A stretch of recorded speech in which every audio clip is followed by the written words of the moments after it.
Qu'est-ce que c'est? Allô, allô? Le tutoie, on le voit.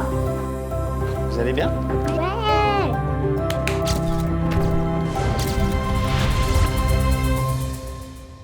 Alors, question.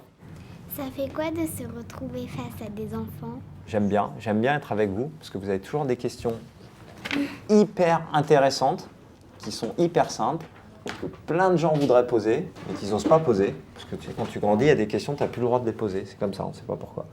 Et vous les posez, alors c'est drôle. Vas-y. À quel âge tu as commencé le tennis? J'ai commencé un peu à 6 ans. Tu as commencé à quel âge? Je sais pas. Tu sais pas? Tu sais pas quand tu as Vers commencé? 4 ou 5 ans.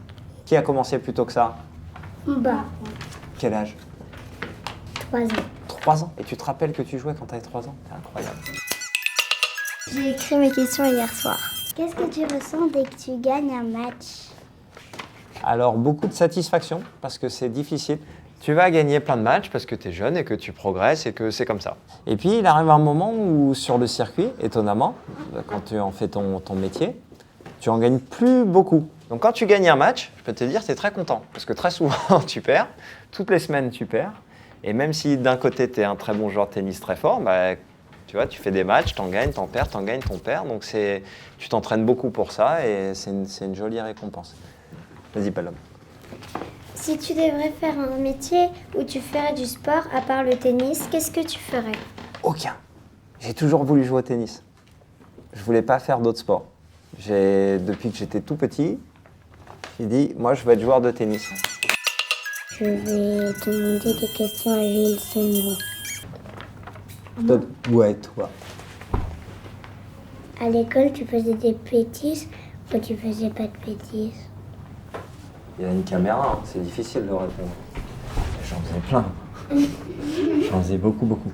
J'aimais pas beaucoup l'école. Mais c'est important l'école quand même. Personne n'aime l'école, c'est normal. Mais si, toi, la chance. J'adore. Du coup, tous les jours, tu vas à l'école et t'aimes ça. Ouais. Ah, mais la chance que t'as, tu te rends Moi, compte. j'adore. Moi? Ouais, toi. Quelque chose quand t'as marqué quand tu étais petit? Peut-être la première fois que je suis allé à Roland-Garros.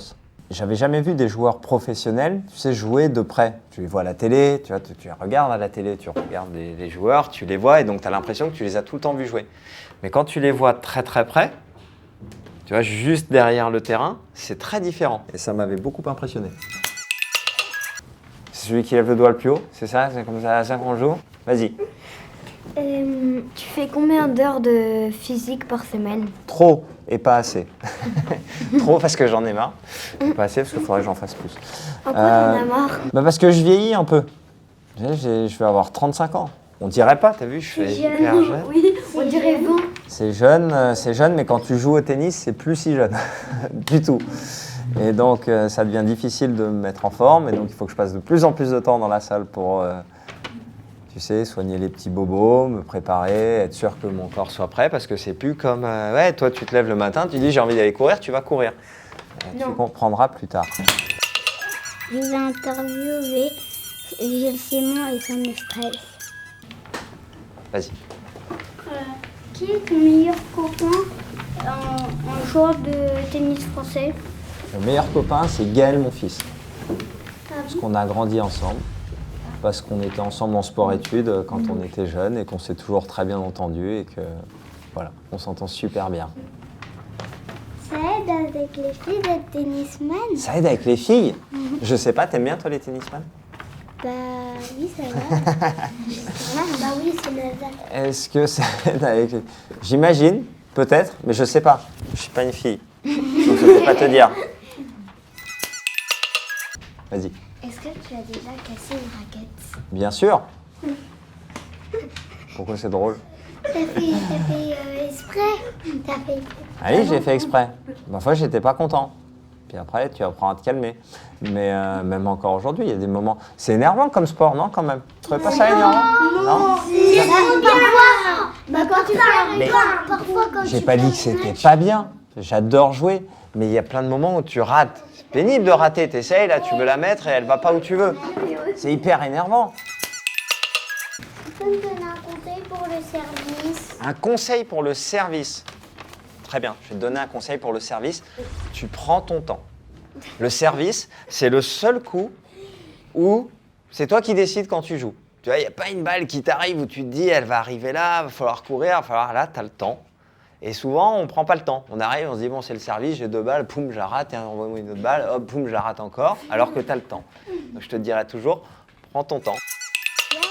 J'étais hallucinée de le voir et de parler avec lui. Est-ce que sur le cours, tu stresses? Oui, Pour gagner bah oui, bah, j'ai envie de bien faire. à la finale.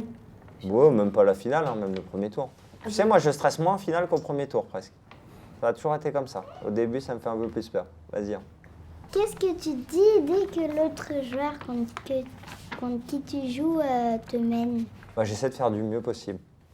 Tu sais, c'est très dur. On appelle ça la concentration. Si tu es en train de perdre et que tu dis bah, je suis en train de perdre, je suis en train de perdre, je suis en train de perdre, je suis en train de perdre, Bah, tu n'es pas en train d'essayer de trouver une solution à ton problème. Donc si tu peux le voir comme un problème. Tu vois, par exemple, regarde, si tu es perdu, sûrement tu vas te mettre à pleurer. Tu vas dire bon, je suis perdu, j'ai peur, je pleure. Mais pendant que tu pleures, bah, tu es toujours perdu. Et à un moment, tu vas te dire bon, il faudrait que je fasse quelque chose pour retrouver mon chemin. Et là, tu vas te mettre à chercher des solutions. Et c'est ce qu'il faut réussir aussi à faire dans un match de tennis. Quand tu es en train de perdre, c'est d'éviter ce passage-là. Ce passage-là où tu pleurais, où tu dirais oh là, je suis en train de perdre, je suis en train de perdre, et de te dire tout de suite, j'essaye de faire mieux. Est-ce que si tu devais changer de travail que le tennis, qu'est-ce que tu aimerais faire? Je sais pas. Tu sais ce que j'ai dit, je vieillis pour un joueur de tennis. Mais il va falloir que je travaille après. Et tout le monde me dit ça. Tout le monde me dit bon, t'as bientôt fini de jouer là. Tu vas faire quoi après? Moi, je dis bon, moi, j'ai encore envie de jouer au tennis, donc je sais pas. Dernière question pour toi. Est-ce que tu aimes bien jouer avec ta femme? J'adore, mais je crois qu'elle aime moins jouer au tennis maintenant. Mais sinon, j'adore. Mais moi, j'adore jouer au tennis. Moi, je peux jouer au tennis avec tout le monde, tu sais. J'adore jouer. Même avec un escargot? Escargot? Alors, si tu connais un escargot qui est capable de tenir une raquette et de me renvoyer la balle, je jouerai avec lui avec plaisir. Je vais tenir le menton et tu vas me répondre sincèrement le plus vite possible. Alors, vas-y. C'est quoi ta plus grosse bêtise? Casser une raquette. Ton pire gros mot? Putain. Ton plus gros mensonge? Mon plus gros mensonge. Ah non, ça, je peux pas vous le dire. Ton meilleur match? Victoire contre Nadal. Ton surnom? Bibi. Et c'est terminé. Tedo?